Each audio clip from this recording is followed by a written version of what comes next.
Hello and welcome to the Wellbeing at MSU podcast. I'm your host, Dr. Alexis Travis, Senior Associate Vice President for University Health and Wellbeing here at MSU. Welcome to MSU. We know you are here to learn, but we know that our students can't do their best when they're not feeling their best, and we're here to support you every step of your way at MSU. So today, we're going to talk to you about some of the things that no one tells you as a student. We want to make this easier for you moving forward. For this episode, we also want to acknowledge that everybody's relationship with their guardians is different. So some people may have experienced along their healthcare journey that they were working with their parents were helping them to navigate the system, and other people may have been in charge of their own healthcare up until now.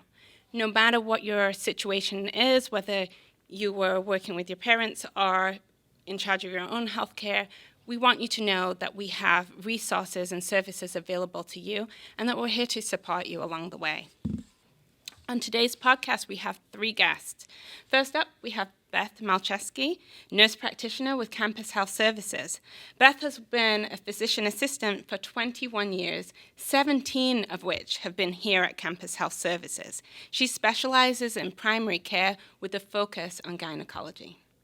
Second, Kristin Dunkel. Kristin is a registered nurse in Campus Health Services. She has 15 years of emergency and trauma experience, 5 years here at Campus Health Services, and she floats between departments including primary care, gynecology, and our allergy clinic.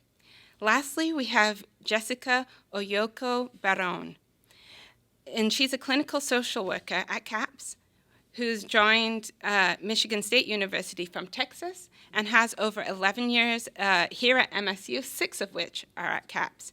She's actively involved in providing community-based presentations on mental health and wellness here at MSU. So with that, let's get into it. Thank you for being here, all 3. Thank you. This is for everyone. What are some of the most common health issues that you see among our students, and what are the trends that you see each year? I feel coming into the fall semester, the first thing we see with thousands of students coming together is an increase in flu-like symptoms and colds, and with everyone sharing germs. Strep throat is another common one that we see at the beginning of the year. We have many students that seek care regarding their sexual health as well. And so we have students coming in that have questions maybe about contraception, or they want to gather more information about what they need to do to protect themselves, what types of screenings we have. We also have patients coming in or students coming in with symptoms that they need to have checked out. Mm-hmm. Yeah, and around this time of year at CAPS, at the beginning of the year, we're often seeing students who are either looking to transfer in their care, reestablish care as they move into the university life. We also see a lot of students being proactive, maybe anticipating the fall and responsibilities that they're navigating. So being preventative and engaging support and services. And lastly, we'll see a lot of students just generally looking at what is CAPS has to offer, what are the services and resources that we provide. Yeah, thank you, Jessica. I think a lot about stress as one of, the main things that we see in students even very early on. And I wonder, how does a student know the difference between normal stress and something that they should get help for? And then also, how do you, as a team, both in Campus Health Services and CAPS, approach student stress in a united team way, together? So stress is a very normal part of life, and especially when you're either coming to campus for the first time or returning, we expect there to be a certain amount of stress just with transition. It can actually be motivating in certain circumstances. Now, if it starts to become overwhelming, where it's affecting sleep or appetite or excessive worry, that's when we really want you to seek help. And really, there's entry into any one of these points. We're all going to be able to help you. Mm-hmm. If you have any concerns at all, our job is really to help you figure out whether or not this is something that we think we can just sort of give you some reassurance versus whether or not we might be referring to CAPS just to do some counseling, whether or not medication might be appropriate if this has been more of an ongoing thing. But I do want to, no pun intended, I do want to stress that a certain amount of fear or anxiety is normal when you're returning to campus or coming for the first time. So you're not alone in that aspect. Typically with transition, we would expect that to get a little bit, better within the weeks to months after being here. But if you do have concerns at all, please come see us. We're more than happy to help. Yeah, I mean, I'll add that in some of these outreach community-based presentations that we provide to first-year students, incoming students, I often talk about differentiating normal stress between how does stress helping me either achieve, accomplish, or get through a challenge, and how may stress be preventing me from living the life that I want to. And so often I'll sit down with a student and say, look at three things. And Beth kind of alluded to these things around behavior. Am I going to class? Am I now not being socially engaged with my friends? When it comes to emotions and thoughts, am I feeling low energy? Am I being really self-critical with myself, right? Like everything has gotten to a point where I can't handle this. And then the time, is it lasting more than 2 weeks, right? And so these are things just to kind of keep in mind, as Beth mentioned, transition and adjustment impact the body. Stress is the body's way of responding to the environment, and so it's developmental. And so in ways to kind of differentiate it, is it helping me or is it preventing me from living that quality? And no matter which pathway of entry you come through, I do appreciate the referral process that we've engaged, because I will say in full transparency, when it comes to particularly students of color or marginalized communities, I often get a referral from primary care first. It may be a stomach ache, a headache first before we get into maybe what's causing the stress on a psychological level. Yeah, those are all really important things to be aware of for students, for themselves, but also in observing friends and folks around them as well. They may be the first one to be able to say, like, hey, I've seen this change in you as well. So Jessica, building on some of your earlier comments about kind of, is stress helping or is it preventing? I was wondering about how long, when you see students coming in, how long does it take them to adjust to university life, and how can CAPS Connect help with that along the way? Absolutely. So by definition, adjustment is making small changes, adapting to your environment. But what happens when the environment is constantly changing and there's so many things going on? Well, we're constantly adjusting, right? And so adjustment is ongoing. So if you look at adjustment in terms of developmental, then we can take a more self-compassionate approach that as we go through each month, each year, we are building upon our strengths and fostering new skills. And in my work, our CAPS director, Dr. Swapna Hingwe, really emphasizes that you don't have to lose your identity or change who you are when you're coming to campus. We want to build and cultivate those strengths and build upon those skills. So speaking to CAPS Connect, how can we help support those strengths and building upon those skills? We do have this program called CAPS Connect that is a consultation-based program, which is free. Students can self-schedule, and we are embedded counselors across the university, located in res halls, like I myself am located in Holden Hall. We are located in International Building, Multicultural Center. So these are some really great spaces and opportunities where students can just go in and ask questions, whether it be about services and or just kind of checking in with how they're doing that day. Thank you. So Beth, when should a student monitor sickness with liquids and rest, and when should they come in to see primary care here at Campus Health Services, which for our listeners and viewers is located here at the Olin Health Center? Absolutely. That is a great question. And it's a tough one to answer. I think the best advice that I have is to really trust your instincts. If you are scared, if you are feeling really off, if there's something that is concerning to you, it is causing you fear, please come in. There's no such thing as a silly appointment. We will never sort of make you feel that it should be embarrassing for you to come here, or we're never going to downplay your symptoms. You don't have to come in with a diagnosis. I know with all of AI and ChatGPT, a lot of people are seeking help just from other resources, but really, if you have any concerns whatsoever, please come in. Yes, the common cold is, as you just said, very common. Where you might have a scratchy throat, you might have some nasal congestion, maybe your ears feel a little bit full. All of that stuff is okay to wait on, and certainly if there's any point where it takes a turn or you just don't know what to do about it, please come in and see us. So let's play a speed round. We've never done this before, so let's see. Anyone can answer these questions, but try to keep your answers short. So, first up, what is the no wrong door approach at UHW? I can answer that, Alexis. So the no wrong door approach that we use here at UHW is a system designed to make it easier for students to seek services and support no matter where they seek help first. There's no wrong place to start. And whether our providers can help you directly or connect you with the right resources, we as a team ensure that your needs are assessed and cared for throughout the entire process. Yeah. Great answer, Kristin. And I actually heard Dr. Tim Spodowski, the Director of Campus Health Services, say the other day, it's no wrong door and no dead ends. Yes. And I love yes. that too. Yeah. Yes, that is. What is the biggest myth students believe about health in college? That what they're experiencing is unique to them. I think that is a myth. Right.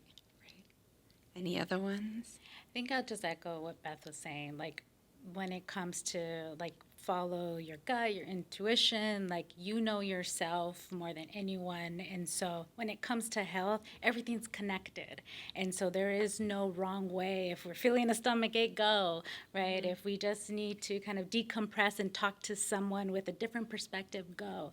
And so I think just thinking about health as a means to support your body to thrive in a new environment.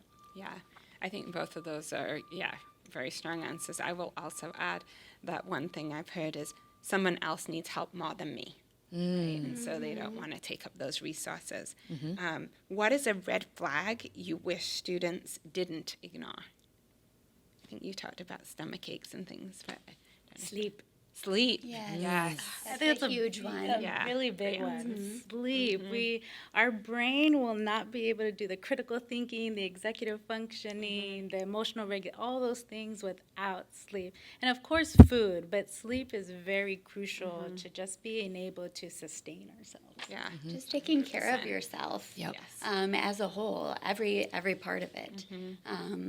Like she's mentioned, nutrition and sleep, it affects everything. Yes. And if you see a decline in that, that's something that needs to be addressed. Yeah.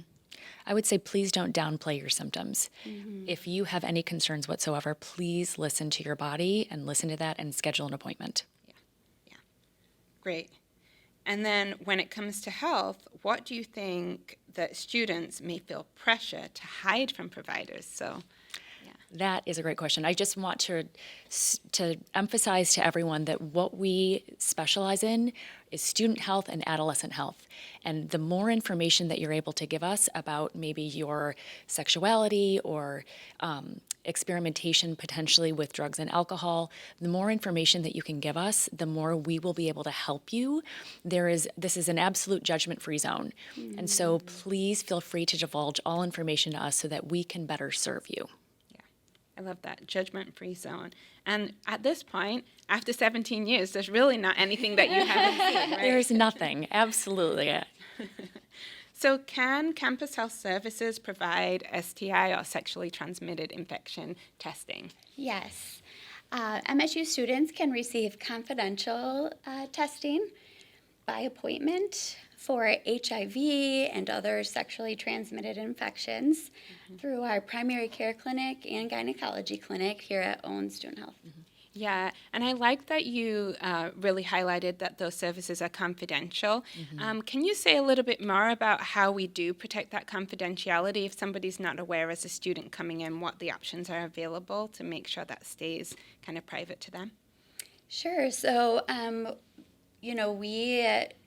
the providers will discuss their specific concerns and address the right test to order and those things. And there are options if students want that to remain completely confidential.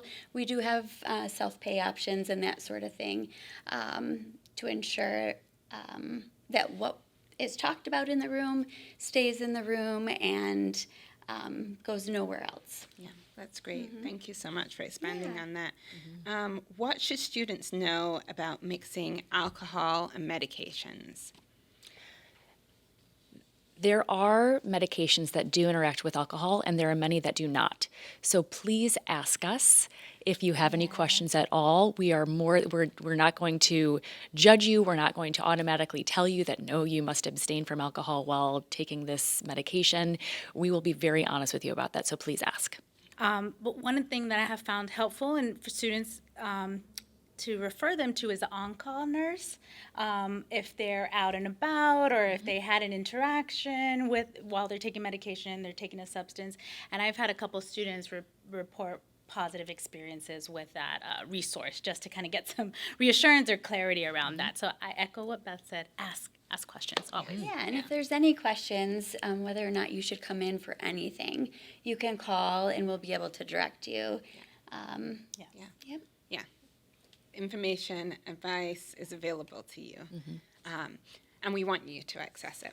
Yes. So, Jessica, earlier in the conversation, you had just mentioned, you see that a lot of students of color are not presenting directly to CAPS, but they're usually coming with a different symptom to campus health services and then getting referred over for the underlying cause of, whatever they're experiencing. And so what I was wondering is if you could just talk about that more and why it is so important that we kind of destigmatize accessing mental health. Yeah, absolutely. I think,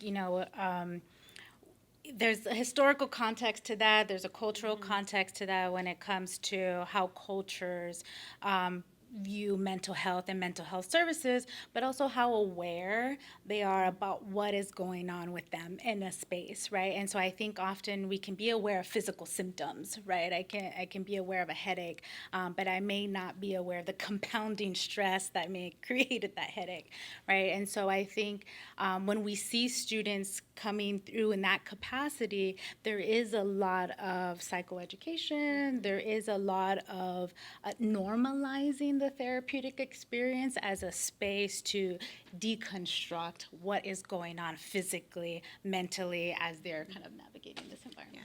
And sometimes people are not even aware that their physical symptoms really are being caused really by stress, anxiety, depression. We, in primary care, we actually do a depression screening on every patient coming in for their first visit, and we do it yearly for that purpose because you may not recognize that what you're experiencing is a physical symptom of a mental health crisis, potentially. And for anxiety as well, because that presents in physical symptoms. Yeah. Okay. Well, that is just a sampling of the questions we want to answer and the information that we want to share, and hope that students will feel comfortable asking about, approaching our clinicians about in the future. To wrap up this episode, if you could sit down with a student, any student, for 30 seconds, what do you think it would be important to share with them? I love that question. You touched on something earlier in the episode where you said, we are going to meet you exactly where you are. We don't have any expectation that you have any understanding about your health. So you can feel very shy about it or you can feel very confident. It doesn't matter. We just want you to know that we are here to help you navigate the entire healthcare system. From the minute that you arrive to the minute that you leave with follow-up appointments, medications, how do you go to a pharmacy? What does that look like? We're here to help you every step of the way. Yeah, I'll just add, you you don't even need to know what you need help with to access these support and services. If you just want to come and chill on my couch and just talk and look at my plants, I think that some of that, just wanting students to really know that your resources are here, access them, utilize them. The intention is to help support you throughout your time here. And the best that we can do is encourage you, come and see us. Yes. Well, I want to thank our guests today, Beth, Kristin, and Jessica, for the information they've shared, but more so for the passion that you bring to your work with students every single day and the care that you extend. We hope that you'll come in and visit with our clinicians here at Olin Health Center and also over at CAPS in the Union. You'll see Jessica. And to all of our incoming students, welcome to MSU, welcome to campus, and have a great fall semester. I hope you will go green, and I look forward to seeing you. I'm your host, Dr. Alexis Travis for University Health and Wellbeing, and remember, you matter.